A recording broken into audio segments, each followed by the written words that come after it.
할렐루야. 원래 오늘 부활주일인데 코로나로 인해서 저희 교회는 부활주일을 한 주를 늦췄습니다. 그래서 다음 주일에 우리 부활주일 예배를 드리면서 부활에 대한 말씀은 그때 함께 나눌 수 있도록 하고, 제가 주일날 지금 고린도서를 가지고 계속 말씀을 나누고 있는데 오늘 계속해서 그 말씀을 잠시 이어가도록 그렇게 하겠습니다. 우리나라 고유의 악기 중에 그 징이 있죠, 징. 그래서 징은 사실은 어디를 때려도 같은 소리를 내죠. 징 소리를 냅니다. 다른데 징의 다른 부분을 때린다라고 그래서 무슨 북소리가 난다든지 장구 소리가 난다든지 그러지 않습니다. 소리의 강약은 있을지언정 어디를 때려도 징은 징소리를 냅니다. 내가 기분 좋을 때 때리면 징소리가 나고 기분 나쁠 때 때리면 다른 소리가 나지 않습니다. 밖에서 때리든 안에서 때리든 징은 어디에서 치든 같은 소리를 낸다라고 하는 것이죠. 제가 왜 이 말씀을 드리는가 하면, 예수를 믿는 성도, 내가 예수님을 만나고 예수님을 사귀고 있는 성도라고 한다면 이 징과 같이 늘 같은 소리를 내야 되는 것입니다. 우리의 몸, 우리의 그 삶이 상황이나 환경에 관계없이 언제 어디서든 그리스도의 소리를 낼 수 있는 삶, 이것이 바로 성도의 삶입니다. 지난번에 고린도서를 말씀드리면서 제가 한번 말씀드렸지만, 우리 기독교의 본질은 우리 인간, 우리 삶의 몸의 변화다라고 하는 것을 말씀을 드린 적이 있습니다. 썩어질 육체가 썩지 않을 몸으로 변화하는 것, 이게 부활이고 이것을 믿는 것이 바로 기독교이죠. 그러니까 우리의 기독교의 신앙은 몸의 변화를 위한 것입니다. 내가 어떤 거룩한 정성을 가지고, 내가 간절한 소원을 가지고 어떤 것들을 하는 것이 아니라 우리의 인격, 그리고 우리의 품성, 우리의 관계, 이런 것들의 변화를 일으켜 나아가는 것, 이것이 우리의 몸이고 그 몸의 변화가 진정 기독교의 삶이다라고 하는 것입니다. 내가 거룩한 소원을 가지고 있는 것과 거룩한 삶을 살아내는 것은 분명히 다르거든요. 그것을 꼭 잊지 않았으면 좋겠습니다. 오늘 본문에 보면 너희가 알지 못하냐? 라고 사도 바울이 강력하게 말하고 있습니다. 성도의 몸이 성령이 거하시는 거룩한 집이다라고 하는 사실을 알지 못하고, 내 육신, 내 육체를 내 마음대로 사용하는 것이 그것이 진정한 자유라고 생각했던 당시의 고린도 교인들을 꾸짖고 있는 것이죠. 근데 오늘 본문에 보면 몸이라고 하는 단어를 그 언어에도 보면 단수를 사용해요. 너희 모든 몸들, 이게 아니라 우리 각자 개인 개인의 몸이다라는 거예요. 이게 무슨 얘기냐면, 우리 한 사람 한 사람이 하나님의 성전이다라고 하는 것이고, 우리 각각의 인격 속에 성령께서 거하신다라고 하는 것을 우리들에게 말씀하고 있는 겁니다. 왜 우리는 우리의 몸을 내 마음대로 사용해서는 안 될까요? 그것은 오늘 20절 말씀에 나오듯이 하나님께서 우리를 값을 주고 사셨기 때문에 그렇습니다. 값을 주고 사셨다. 이 값을 주고 샀다라고 하는 이 단어에는 두 가지 의미가 있습니다. 그 첫 번째 의미는 뭐냐면, 그 가치가 매우 비싸다라는 의미예요. 굉장히 비싸다. 헬라어로 티메스라는 단어를 쓰는데요, 굉장히 비싸다, 그 가치가. 그런 의미가 하나가 있고, 또 하나는 그것은 정당한 대가를 치르고 그것을 샀기 때문에 어느 누구도 그 소유권을 주장할 수 없다라는 겁니다. 오직 그 소유권은 하나님만이 주장하실 수 있습니다. 이것이 값을 주고 샀다라는 뜻입니다. 성도라고 여러분 우리가 흔히 이야기하잖아요. 성도는 누구일까요? 성도는 하나님께서 저 하늘 보좌를 버리시고 우리 인간의 육신을 입고 이 땅에 내려오셔서 33년이라고 하는 척박한 삶을 이 땅에서 사셨고, 그리고 십자가에 달려 죽으심으로 그 값을 치르고 산 존재가 성도입니다. 그러니 여러분, 사실은 그 값은 내가 정하는 값어치가 아니거든요. 하나님이 정하신 값어치입니다.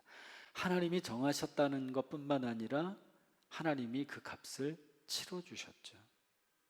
그게 우리 성도입니다. 우리 사람들을 보면서 얘는 얼마짜리, 얘는 얼마짜리, 그렇게 하나님이 나의 값어치에 대한 그것을 정한 그것이 아니라 그저 하나님이 내 가치 하나하나를 당신의 아들의 죽음을 가지고 치러주신, 각자의 값어치가 너는 높고 나는 낮고 이게 아니라 우리 모두를 하나님의 아들의 값어치로 같이 여겨주셨던, 여러분, 그래서 우리의 몸은요, 한낱 어떤 육신, 죽으면 썩어질 존재, 이게 아니라 하나님께서 당신을 죽으심까지 내모시면서 그렇게 치러주신 존재가 바로 우리 성도들입니다. 그래서 하나님이 우리의 가치를 예수 그리스도와 같이 보셨다라고 하는 것이고, 그렇게 치르고 산 존재가 우리 성도들이다라고 하는 것. 자, 그러면 우리가 한 가지 알아야 될 게, 하나님께서는 무엇 때문에 그러한 어마어마한 값어치를 치르고 우리를 사셨을까? 그 이유는 여러 가지로 말씀을 드릴 수가 있지만, 뭉뚱그려서 하나로 말씀을 드린다면 하나님의 영광을 위해서입니다. 세상을 보면, 세상은요, 내가 영광받기 위해서 세상에서는 하는 일이 있습니다. 그건 뭐냐면 남의 불행을 딛고 일어서야 됩니다. 그래야만이 내가 영광을 받죠. 여러분, 우리 남성분들은 잘 아시겠지만, 여성분들도 좋아하시면, 스포츠를 좋아하시면 전혀 주목받지 못한 선수가 있는데 그 같은 포지션에 워낙 잘하는 선수가 있기 때문에 주목을 못 받아요. 그런데 이 잘하는 포지션의 선수가 갑자기 부상을 당했어요. 그래가지고 이 주목받지 못한 선수가 대신 들어갔는데 굉장히 뛰어난 실력으로 오히려 그 전의 선수보다 훨씬 잘하는 경우들이 있잖아요. 여러분, 그 대표적인 선수가 누구냐면 축구 선수 펠레입니다. 원래 펠레는 후보 선수였다 그래요. 근데 그 주전 선수가 다치는 바람에 대신 기용이 돼가지고 놀라운 실력을 발휘했다 그러죠. 세상에서는요, 여러분, 이런 일들이 비일비재합니다.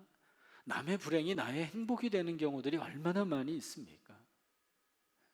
남이 못 되면 내가 잘 되고. 그러나 성경에서 말하는 영광이라고 하는 것은 전혀 다르다라고 하는 거예요. 초대교회 교부였던 성 이레니우스는 이런 이야기를 했습니다. 하나님의 영광이 뭐냐? 하나님의 영광은 인간이 온전히 살아가는 그 자체이다, 이렇게 말했습니다. 사람이 온전히 살아가는 그 자체가 하나님의 영광이다라는 겁니다. 영광이라고 하는 말은요, 여러분, 하나님에게만 사용할 수 있는 말이거든요. 하나님과 관계되는 일에만 영광이라고 하는 단어를 쓸 수 있다라고 하는 거예요. 그렇다면 영광을 돌린다라고 하는 그 삶은 어떤 삶인가? 우리가 흔히 내가 하나님께 영광을 돌린다 그러면 하나님을 위하여 헌신하는 것, 이렇게만 생각하는 경우들이 많습니다. 그러나 영광이라는 단어에는 이런 뜻보다 훨씬 더 깊고 기본적인 뜻이 담겨져 있습니다. 여러분, 우리의 삶에서 나는 지금 하나님께 영광을 돌리며 살아가고 있는지를 한번 생각해 보십시오. 오늘 말씀을 좀 들으시면서 나는 과연 하나님께 영광된 삶을 살아 누리고 있는가? 오늘 영광에 대해서 제가 두 가지의 말씀을 드리려고 그래요. 첫째는 뭐냐면, 영광이라고 하는 뜻은 뭐냐면 그 단어 뜻 안에는요, 생각하다라는 뜻이 담겨져 있어요. 생각하다. 이게 제가 몇 번 예로 들었지만 프랑스의 지성이라 불리는 폴 발레리는 그런 이야기를 했잖아요. 당신이 최선을 다해 생각하며 살지 않으면 어느 순간 살면서 생각하게 될 것이다. 그러니까 생각하는 삶의 필요성을 역설한 내용이거든요. 생각하며 살지 않으면 내 육체가 원하는 대로, 내 욕망대로 그렇게 살아간다라고 하는 겁니다. 생각한다라고 하는 것이 단지 내 머릿속에서 관념적으로 하나님을 생각하는 그런 뜻이 아니라, 영광이라고 하는 것은 하나님의 견해, 하나님의 뜻, 하나님의 생각과 같이 하는 삶을 이야기하는 겁니다. 그것이 영광 생각의 뜻입니다. 여러분, 교회도 그렇잖아요. 여러분, 어떤 교회가 좋은 교회일까요? 어떤 교회가 좋은 교회일까요? 그저 사람만 많이 모이는 교회, 건물 좋은 교회, 이런 교회가 좋은 교회일까요?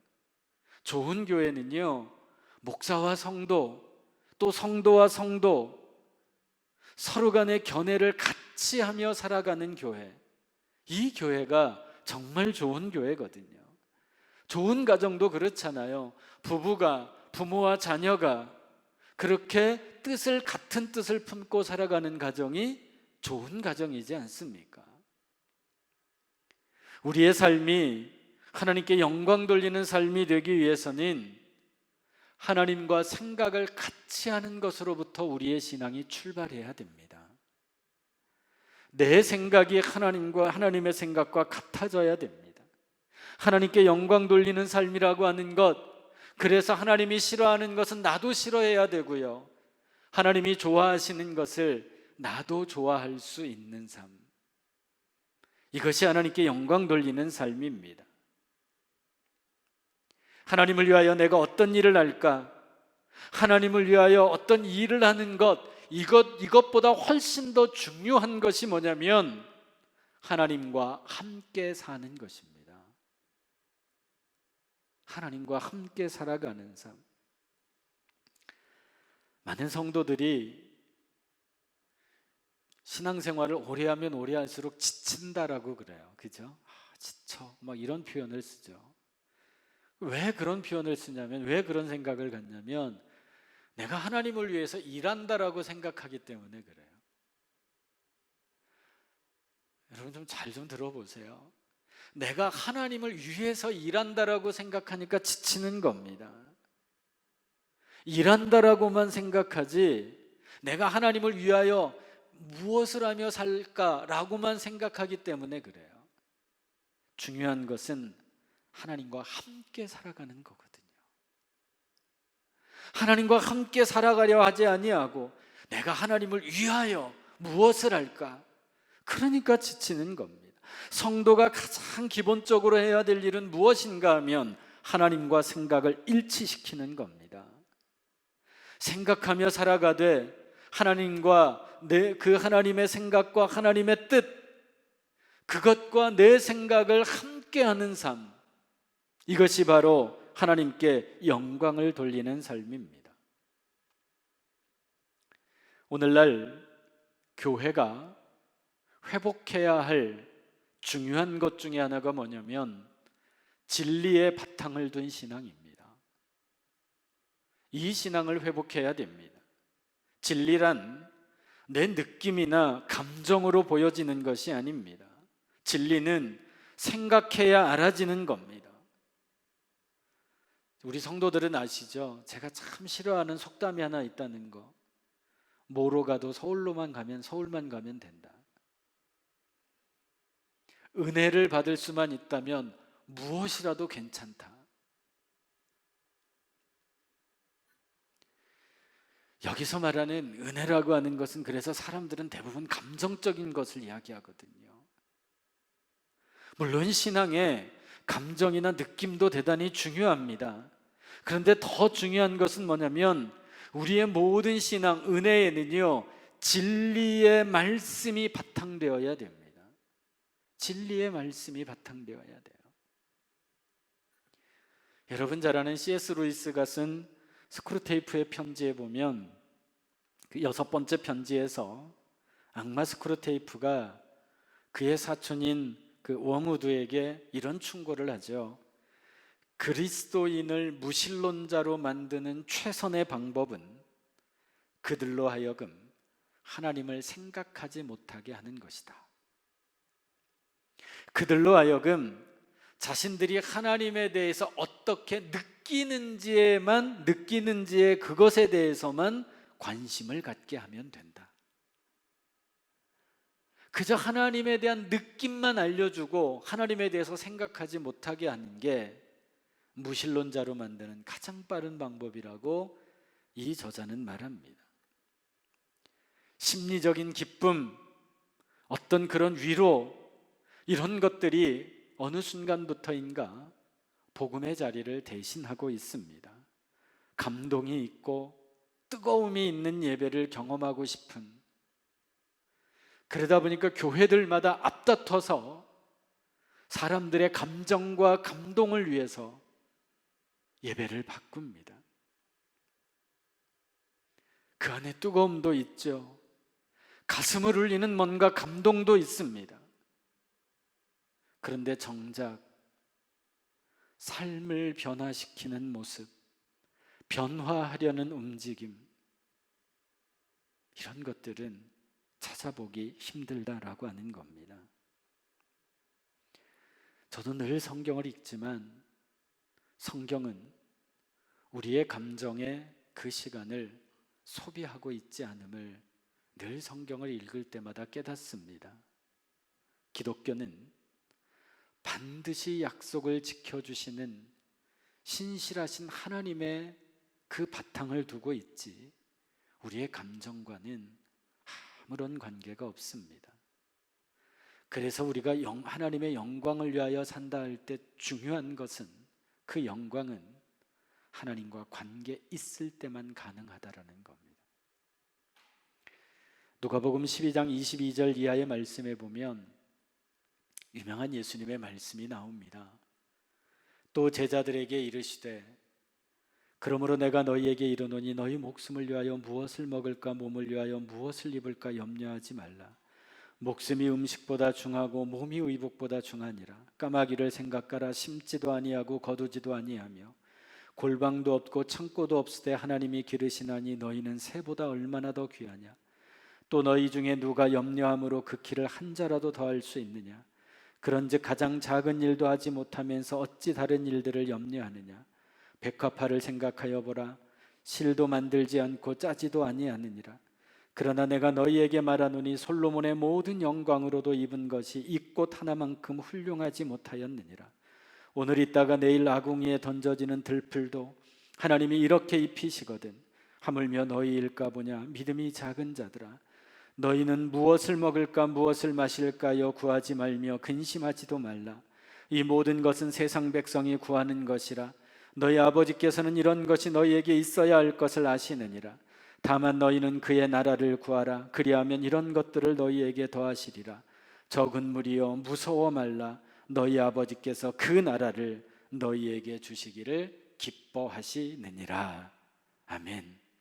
여러분, 이 말씀은 사실은 예수님이 제자들을 꾸짖고 있는 말씀이거든요. 그 이유는 뭐냐면 하나님에 대해서 생각하지 않고 이 생각하며 믿지 않기 때문에 그래요. 그걸 꾸짖는 겁니다. 까마귀를 봐라, 들의 백합화를 봐라. 이건 뭐냐면 눈으로 봐라, 느껴라 이런 의미가 아니라 좀 까마귀 좀 생각해봐라. 들의 백합화를 좀 생각해봐라. 믿음은 느끼는 것이 아니라 생각하는 것이다라는 겁니다. 그저 우리가 아멘 할렐루야 외침과 감동이 있는 것이 아니라 진리 위에서 생각하고 그렇게 살아가는 것, 그것이 믿음입니다. 우리는 이 부분을 개혁할 수 있어야 되고요, 우리의 신앙에서 이 부분을 회복할 수 있어야 됩니다. 중세의 교회가 예수의 이름으로 구원을 팔았다면 현대 교회는 예수의 이름으로 세상적인 성공과 축복을 팔고 있습니다. 방금 읽어드렸던 말씀에서 그의 나라를 구하라, 하나님의 나라를 여러분 내 힘으로 이룩해라가 아니잖아요. 구하라, 나의 삶의 소원으로 삼으라는 겁니다. 하나님과의 관계가 올바른가 이것을 확인하고 점검하며 살라라고 하는 것입니다. 하나님은 우리 인간을 만드실 때에 우리 안에 하나님이 들어오셔야만이 살아갈 수 있도록 만드셨습니다. 그런데 인간은 잘못된 것을 넣고 자꾸만 앞으로 달려가려 합니다. 내가 지금 누구와 뜻을 같이 하며 살아가고 있는지를 생각해 보면 그 정답은 나오거든요. 생각하지 않으면 하나님께 영광을 돌리는 삶은 불가능해진다라는 것, 하나님과 뜻을 같이 하는 삶만이 하나님께 영광을 돌리는 삶입니다. 그래서 우리가 깊이 생각해 보면 하나님이 어떤 분이신지를 우리는 알 수 있습니다. 우리 인생의 모든 계획을 가지고 계시는 분, 빌립보서 1장 6절 말씀에 보면 이런 말씀이 나오죠. 너희 안에서 착한 일을 시작하시니가 그리스도 예수의 날까지 이르신 줄을 우리는 확신하노라. 인생의 모든 것을 책임지시는 분이 보인다라는 겁니다. 내가 생각하지 않으니까, 내 느낌이나 내 체험으로만 하나님을 믿으려고 하니까 세상적인 일에 우리는 목숨을 걸고 매달리는 거예요. 먹을 것, 마실 것, 내 신앙의 목적이 먹을 것과 마실 것에 둔다라고 하는 것은 뭐냐면 세상에서 인정받는 것을 목적으로 삼고 살아간다라는 것입니다. 먹고 마신다라고 하는 것은 이 땅에서 사람들로부터 인정받는 것, 내가 예수를 믿음으로 말미암아 다른 사람들보다 더 좋은 것을 입고 더 좋은 것 먹고 마시고 싶어하는 마음, 이건 하나님께 영광 돌리는 게 아니거든요. 하나님께 영광 돌리는 삶은 하나님을 생각하며 하나님의 뜻 안에서 함께 사는 것 잊지 않았으면 좋겠습니다. 두 번째로 영광이라고 하는 것은요, 하나님을 찬양한다라는 겁니다. 찬송가 몇 장 부르자 이런 의미가 아니라 찬양이라고 하는 이 의미의 뜻은 뭐냐면 내 몸으로 하나님을 드러내는 삶이에요. 그게 찬양입니다. 우리 교회도 찬양대도 있고 찬양단도 있고 하잖아요. 그냥 여러분 입으로 노래 부르는 것이 찬양대와 찬양단이 아니에요. 내 삶으로 하나님을 드러내는 것, 그게 진정한 찬양입니다. 하나님을 보여주는 삶을 살아가는 것입니다. 하나님을 생각하고 그분의 뜻과 함께하면 이제는 우리는 그분을 위하여 하나님과 함께 찬양할 수 있는 것입니다. 우리에게 주어진 인생이 무엇입니까? 내 인생에 주어진 시간이라고 하는 것은 하나님과 함께 우리가 생각을 같이 하며 살아가는 그것이 바로 그 기회가 우리에게 주어진 시간입니다. 이게 하나님께 영광을 돌리는 것입니다. 여러분, 우리의 삶에서 얼마나 우리는 하나님의 영광을 위하여 하나님을 찬양하며 살아가고 있습니까? 그저 내가 지금 예수 믿으니까, 오늘 내가 예배 드리니까 나 예수 믿지, 잘 믿고 있지. 여러분, 단테의 신곡을 읽어보신 분 계시는지 모르겠습니다. 대작이죠. 단테 신곡에 보면 이런 대목이 하나 나옵니다. 단테가 안내자를 따라서 어느 한 곳에 이상한 장소에 도착을 했는데 거기에 사람들이 이렇게 모여 있습니다. 그 다양한 이제 무리들을 소개를 해주는데 어느 한쪽을 봤더니 얼굴도 헬쓱하고 막 근심에 가득 찬 사람들이 한 곳에 모여 있더라는 거예요. 저 사람들은 누구입니까? 물어보니까 이렇게 안내자가 이야기하죠. 저 사람들은 천국에서도 거절당하고 지옥에서도 거절당한 사람들입니다. 그래서 근심에 가득 차 있습니다. 천국에 갈 만큼 선하지도 못하고 지옥에 갈 만큼 악한 사람들도 아닌 어정쩡한 사람들, 하나님도 좋아하지 않고 사탄도 좋아하지 않으니 오갈 데 없어 버림받은 사람들. 물론 단테가 지어낸 이야기지만 우리들에게 주는 의미는 굉장히 크죠. 사랑하는 성도 여러분,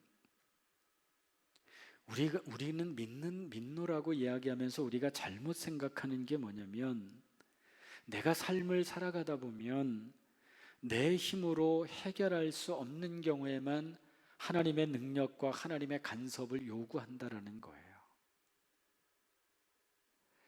평상시에는 세상 사람들과 똑같은 방법, 똑같은 원리로 살아가다가 내 힘으로 해결할 수 없는 상황이 닥치면 하나님께 달려나와 울부짖죠. 평상시에는 세상 사람들과 구분이 안 됩니다. 삶의 원리나 방법이 똑같습니다. 그런데 필요할 때만 하나님께 찾아와 부르짖습니다. 그리스도인이 누구입니까?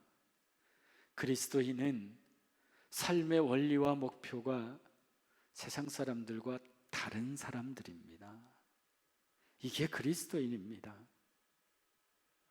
내 입고 먹고 마시는 가장 기본적인 것에서부터 하나님의 뜻을 구하며 살아가는 사람들, 이게 그리스도인이거든요. 올바른 믿음은 뭐냐면 내 모든 것에서 하나님의 뜻을 구하는 삶이에요. 아무리 작은 거라 할지라도.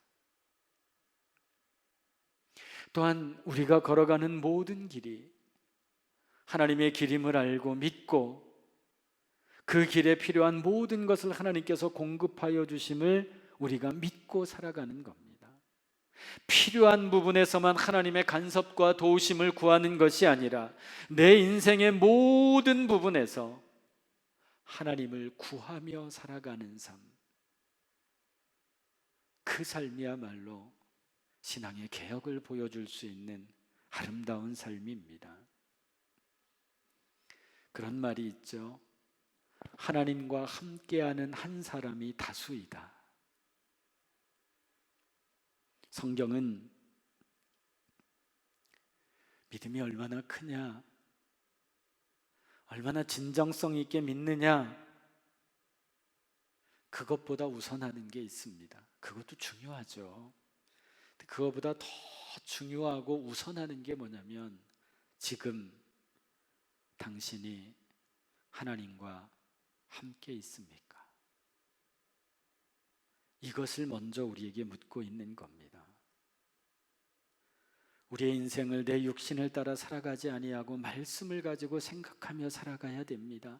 그리고 그 생각이 언제나 하나님의 뜻과 하나가 될 수 있어야 됩니다. 내 생각, 내 뜻에 하나님의 뜻과 하나님의 생각을 자꾸 맞추려고 하는 것을 뭐라 그러냐면 그게 바로 미신인 겁니다. 하나님에게 내 생각을 맞추어서 그분으로 내 몸, 내 인격, 이런 모든 것으로 하나님을 찬양하며 살아가는 삶이야말로 하나님께 영광 돌리는 삶임을 우리가 잊어서는 안 됩니다. 하나님을 위해서 우리는 살고 싶으시죠? 그렇잖아요. 우리 하나님 위해서 살고 싶잖아요. 그러기 위해서 우선해야 되는 게 뭐냐면 하나님과 함께 사는 법을 배워야 됩니다.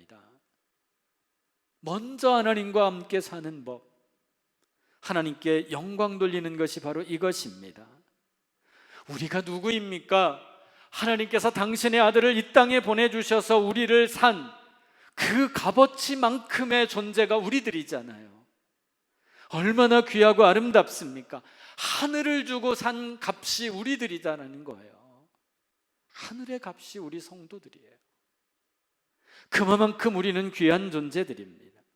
그래서 우리는 오늘 이제 하나님과 또 하나님의 생각과 하나님의 뜻과 하나님의 역사와 우리가 일치가 되어 하나가 되어 이 땅에서 하나님과 함께 거룩하게 살아가는 진정한 성도들이 되시기를 주님의 이름으로 축원합니다.